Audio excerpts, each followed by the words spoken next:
दर्पण news. Chhatrapati Shivray यांच्या विचारातून मोदी सरकारचे कार्य, आमदार सोनवणे। शंकरजी गायकर यांच्या नर्मदा परिक्रमेच्या यशस्वी सांगता सोहळा। छत्रपती शिवरायांच्या हिंदुत्ववादी विचारातून देशाचे पंतप्रधान मोदीजी काम करत आहे। यामागे शंकरजी गायकरांसारखे अनेक हिंदुत्ववादी कार्यकर्त्यांचे कार्य दडलेले आहे, असे गौरव उद्गार जुन्नर तालुक्याचे आमदार शरद दादा सोनवणे यांनी काढले।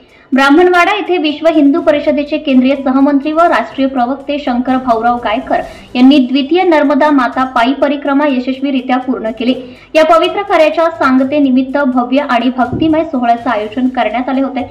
यावेळी महामंडलेश्वर बाळानंद महाराज कोंडार, अकोलेचे माजी आमदार वैभवराव पिचड, संगमनेरचे आमदार माननीय अमोल खताळ यांच्या पत्नी सौ नीलमताई खताळ, श्री क्षेत्र शिवशक्तीगड, तुळसवाडी हभप संतोषानंद महाराज, पंचगंगा उद्योग समूहाचे अध्यक्ष प्रभाकर शिंदे, भाजपा जिल्हा अध्यक्ष नितीनजी दिनकर, सीतारामजी भांगरे, भाऊसाहेब वाकचौरे, जिल्हा परिषद गटनेते जालिंदर वाकचौरे, मोहित ढमाले, संगमनेरचे उपविभागीय अधिकारी कुणाल सोनवणे, पोलीस निरीक्षक मोहन बोरसे, भाजपा मंडल अध्यक्ष राहुल देशमुख, वाल्मिक नवले, बाळासाहेब सावंत, माजी उपसरपंच भारत आरोटे, ॲडव्होकेट केबी हांडे, गोकुळ आरोटे, कृषी उत्पन्न बाजार समिती संचालक सचिन आरोटे यांच्यासह अनेक मान्यवर उपस्थित होते।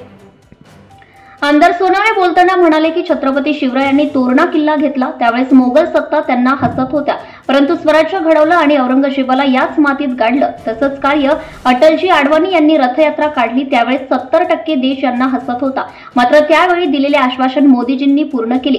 भव्य राम मंदिर उभारले, 370 कलम हटवले आणि यासाठी अनेक हिंदुत्ववादी कार्यकर्त्यांनी आपले जीवाचे बलिदान दिले। अशीच प्रेरणा शंकरजी गायकर यांनी आपल्या आयुष्यात जपली, असे गौरव उद्गार त्यांनी काढले। आमदार वैभव पिचड यांनी पाकिस्तानला धडा शिकवण्यासाठी मोदीजींनी सिंदूर ऑपरेशन केले। धर्म विचारून मारणारे दहशतवादी आहेत, आज हिंदुत्व विचार पसरत आहे।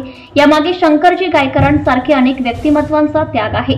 सौ नीलमताई खताळ या बोलताना म्हटल्या की विधानसभेच्या निवडणुकीमध्ये आम्ही देव आणि धर्म वाचवण्यासाठी मतदान करा अशी विनंती केली आणि हा मुद्दा मतदारांना भावला।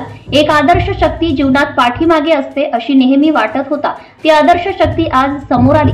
संगमनेरमध्ये हिंदुत्वाचे मुद्द्यासाठी काम करण्याची गोळी त्यांनी दिली।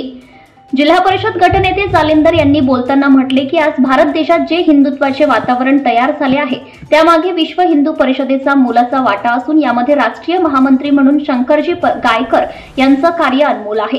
हभप संतोषानंद महाराज खताळनी नर्मदा परिक्रमेचे महात्म्य सांगितले, तसेच शंकरजी गायकर यांनी नर्मदा परिक्रमेत 2 वेळा कसे वाचले हा प्रसंग सांगितला। त्यांच्या या भाषणातून अंगावर रोमांच उभा राहिला।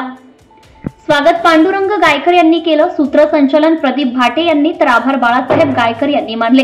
कार्यक्रम यशस्वी करण्यासाठी अथर्व गायकर, किरण गायकर यांनी प्रयत्न केले। कार्यक्रमाची सुरुवात वाजता नर्मदा जलपूजनाने सुरुवात व श्री हनुमंतराय अभिषेकाने झाली। कन्यापूजनाचा दिव्य व मंत्रमुग्ध करणारा कार्यक्रम यावेळी पार पडला। संपूर्ण कार्यक्रम भक्तिभावाने भरलेला होता। भाविकांच्या मनात अध्यात्म, श्रद्धा आणि संस्कारांची प्रेरणा जागवणारा हा सोहळा अनेकांच्या स्मरणात कायमचा कोरला गेला।